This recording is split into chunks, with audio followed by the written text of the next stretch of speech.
Hello and welcome to the AIAMC podcast. I'm Kimberly Burke, Executive Director of the AIAMC, and I am so excited to be visiting today with two of our shining stars from Columbus, Ohio, Dr. Joy Walton, who is the Associate Program Director of the Internal Medicine Residency Program at Ohio Health Doctors, and her associate, Dr. Alexandra McKenna, who is the Associate Program Director for the Family Medicine Residency Program at Doctors Hospital in Columbus, Ohio. So ladies, welcome. We're so thrilled to have you here. And Ohio Health, of course, is one of our founding members of the AIAMC. Of course, at the time, it was Riverside Methodist Hospital before it grew into this large conglomerate that it is now, but has been such a loyal member for many years, two-time winner of the AIAMC Innovation Award. So we're just thrilled to be able to spotlight your National Initiative 9 project. Of course, NI9 is on addressing the social and moral determinants of health. And I read with interest your storyboard that you had out at meeting 2 when we were together in April in Tucson. Your NI9 project is called Advancing Healthcare Equity, or ACE, Creating Medical Neighborhoods for Vulnerable Populations. So Dr. Walton, let's start with you. Can you tell us a little bit about your National Initiative 9 project? And then maybe Alexandra can share what's been a highlight for her thus far. Absolutely. Thank you so much. So our project is centered around the fact that Doctors Hospital serves a close-knit community that lives largely within a 6-mile radius of the hospital and is a population that is incredibly vulnerable. And by vulnerability, we talk about exactly what our NI9, theme is, which is social determinants of health. There are folks that come from incredibly vulnerable neighborhoods with housing insecurity, food insecurity, transportation challenges, financial strain, and we know that that is a driver of health outcomes. Zip code matters more than genetic code when it comes to these health outcomes. And so, as we were thinking about this population, it happened to coincide with a larger initiative that Ohio Health Doctors Hospital had took on with population health and wanting to really bring about health equity. And so that was for a long time called the Population Health Clinic. It's been officially given a name, Ohio Health Community Care at Doctors Hospital, or Community Care for short. And this clinic space is meant to be a bridging space, a bridging type of care for vulnerable communities, and to provide patients with whatever access they need in order to finally get into a primary medical home. And we just know that in addition to all of those vulnerabilities, these patients are incredibly medically complex and require a lot of different types of care. And so we wanted to be that bridge for those folks, and that is what community care is doing. We just opened our doors last Wednesday on July 10th, which is super exciting, and seeing our first batch of patients. And already I have amazing stories of folks that just didn't have primary care and didn't have access, and were utilizing places like the emergency room and getting admitted, subsequently maybe readmitted. And folks that we were able to, connect into whatever they needed, whether it was medication refills, management of their diabetes and their hypertension, while also then eventually getting them into a primary medical home. And then on top of that, having on-site social work and case management and community health workers to really directly intervene on some of those social determinants of health that are barriers to their care. And so that was really neat to be able to already start doing that work. And again, and aligned with the project that we took on, which is really looking specifically at are we paying attention, and how are we paying attention to social determinants of health in that type of a setting, and how can we continue to standardize that work and do it better. So that's kind of the summary of our project, is providing bridging care to vulnerable communities at Doctors Hospital. And it's really, really, really wonderful and rewarding work. And we're just sort of putting one foot in front of the other. And it's been fulfilling. Wow. So impressive. And, talk about going way above and beyond our typical resident-run clinics. I mean, this is really targeted to care for your community across the disciplines, multi and interdisciplinary approach, bringing in all the key stakeholders, Super impressive. So, Dr. McKenna, and, Mindy and I were chatting before, and I said, wasn't she a resident before? So I just remembered your name. And so what's been, as you're transitioning, into being an attending and leading this work, what's been a highlight for you thus far with this community care clinic? I think I've been with Ohio Health since 2015. And so I've had the opportunity to work on other projects, Jedi being the prior one, Cool. and the work that it's done. And it's been really amazing to see how a project like this can bring so many people into the space that you're working. And I think Joy and I have found that we don't ever want to say no to anything. So we're constantly just accepting people's connections. And it's really amazing to see how, the hospital, the group that kind of runs our GME departments, all these external community partners have really come together. And huge props to Joy, because she also connected us with medical students. So Mm.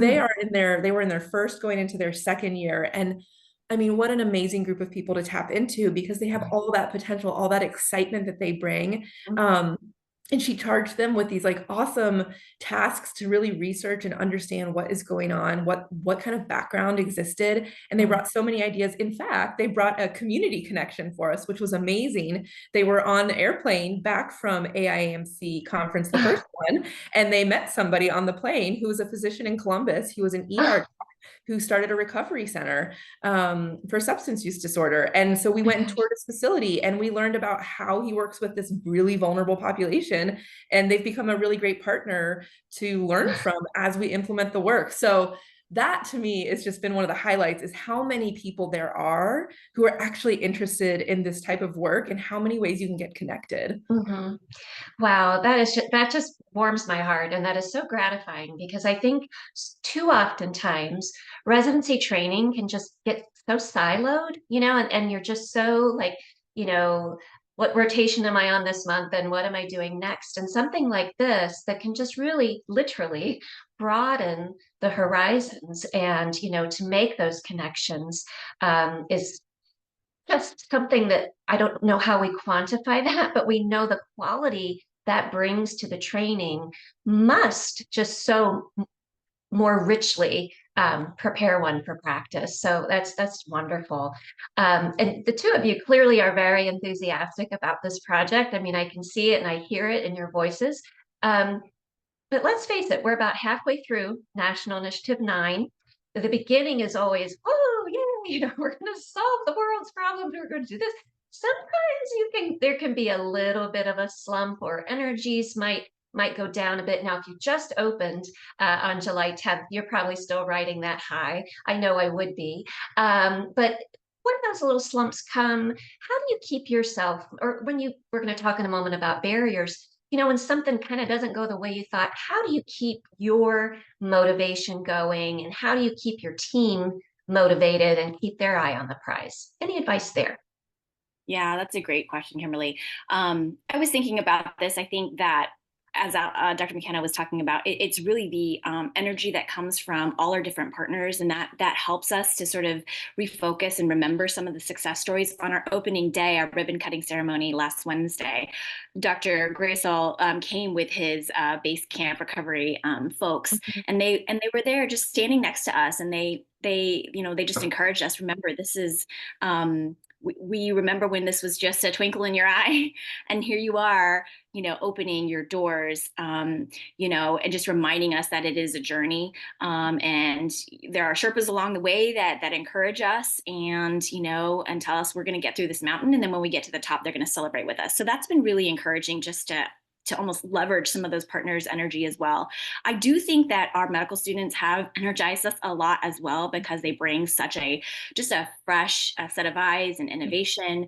They're very engaged in, justice. I think justice work for the culturally relevant moment that we've lived through is something that really resonates and helps them understand the why and want to get behind the why. I do think that when I think about times when we are kind of slumping and we sort of feel like, okay, boy, boy, yeah, I do feel the halfway point. That sounds about right. Looking back and celebrating those small victories and every little success that we've had, and just how it's led to really tangible, palpable outcomes and successes. And so, an example would be just the fact that we also engaged at one point a group of Ohio State undergraduate students who put together a resource document. And just last Wednesday, I printed out that document and filed it away in our I'm kind of creating a resource document in our community care clinic that we'll just have as a quick reference. They vetted those resources for us. They were able to give us quick ins onto how to access those. And so that was just so I was smiling as I'm putting them in lamination sheets and sort of saying, this work, it wasn't in vain. It came to something. The interviews that some of our residents executed on some of these external partners and talking to them about how do they navigate social determinants of health, what is the work that they have done, where have they won, and what are some learning strategies. We've taken that and started formed best practices and then been able to use that to guide us as we move forward. So every little success story. I remember at the beginning of this, Kimberly, you told us don't boil the ocean. And I put that in the back of my head because I get it. It is a lot of pie in the sky and sort of we're trying to be everything to everyone. And, Dr. McKenna has summarized it as sort of an FQHC within, a non-FQHC organization. And so it's a lot, but celebrating every little victory that we have and realizing that it's moving the needle in the right direction. And so that's been something that has helped. And I think, especially for our students and even for our residents too, remembering like this is something that is in real time helping people. It is something that is being implemented. It's not just sort of your bench research. It is resulting in tangible change and good things, not just for community care and our direct community that we serve at Doctors Hospital, but potentially work that's going to be lateralized across the organization. So that's really exciting. I think that's rewarding for folks to remember. And then the last thing I'll say is you talked about sort of, metrics of success. And one of the things I think is just hearing patient stories too. And so I've already started to, we've seen 5 patients since we opened our doors, but I've already kind of kept a running list of here's what we did for each of those patients versus if they were in a traditional sort of setting or in the emergency room where you didn't have those resources, these are the ways that these patients would have fallen through the cracks and either ended up hospitalized in the emergency room or without access. And so those have been little nuggets that I've just kind of sort of said like that's one person we helped and and that's kind of why we're all here to help sort of the person in front of us. And so I think that's been rewarding as well. And another metric of success I would say for our students and residents would be, because you sort of asked like how would we measure that? For me it would be if those students and our residents came out with a lens of social determinants of health. Like that's the type of training I feel that 15 years ago I definitely was not on my radar at all. And so if they come out with that lens to look at wherever they practice, that's a win. And even more is if we then inspire them to now you have served and trained with vulnerable communities to inspire them to continue to want to do that work in their long-term career. Oh boy, that would be for me, that would be a huge metric of success. Yeah, absolutely. Talk about sustainability of a project. I mean, this isn't a project. This is a foundation and beginning of something that will go on for we hope a long time.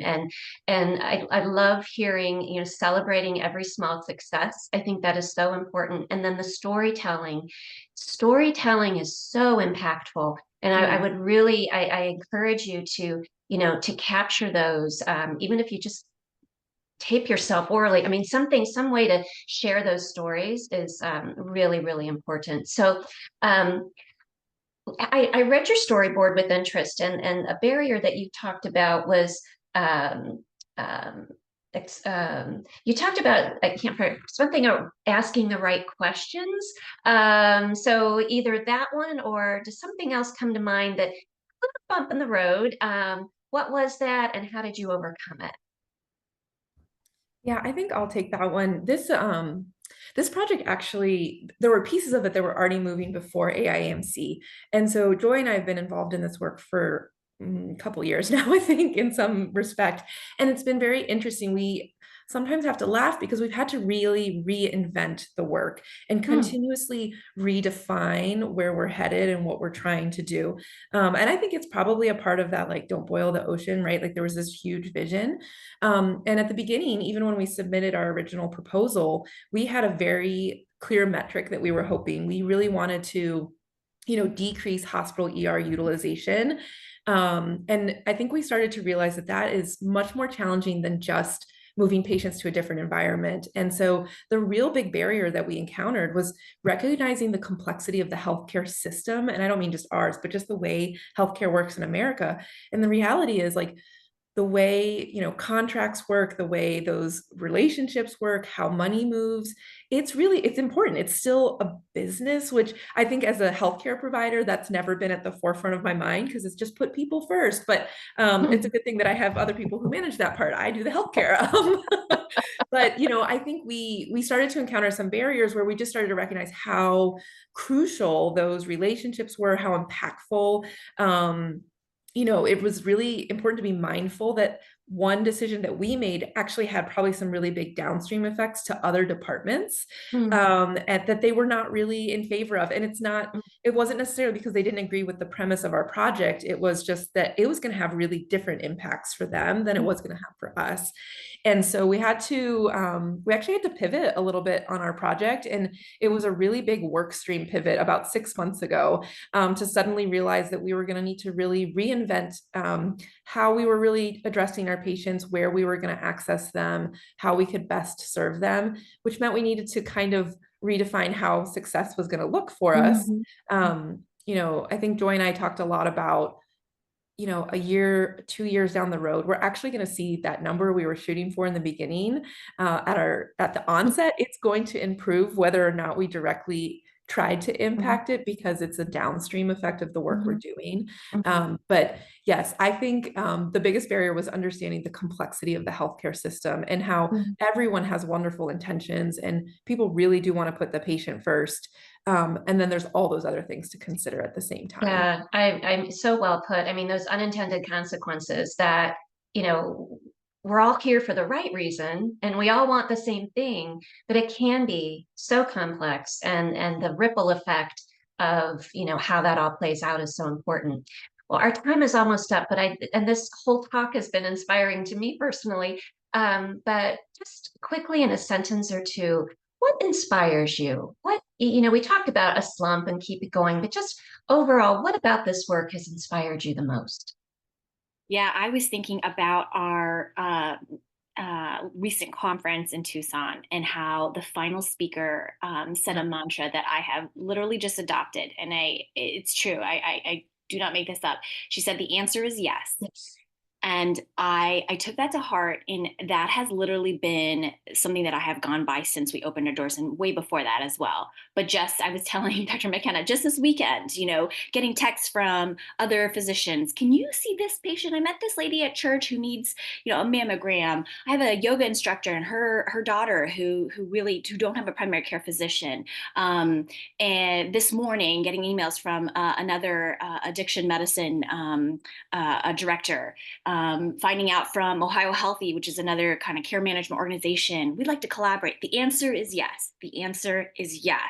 And sometimes it's overwhelming, I'll be honest, sort of keeping things straight in my head of all these potential collaborations and partnerships. But I have found that, and not all of them lead to something, and that's okay. But by saying the answer is yes, it has really opened doors, and you just never know where they'll lead. And I found that attitude and sort of that posture has been a really, really wonderful thing. And so it's unlocked some special partnerships. So the answer is yes. I love that. I take that to heart. I love that too. What a wonderful way to end our conversation. Let the answer be yes. I completely agree. So I want to thank both of you so much, not only for being with me today, but just the work that you're doing, and putting your heart and soul into this work. It's clear that the patients around Doctors Hospital in Columbus are most fortunate indeed to have you. So thank you to Dr. Walton. Thank you to Dr. McKenna. Those of you listening in, we do hope that you will subscribe to the AIAMC YouTube channel. You can also follow us on social, on Facebook, LinkedIn, Instagram, and Twitter. And again, my sincere thanks to our speakers and to those of you listening in. The answer is yes. Thank you. Thank you.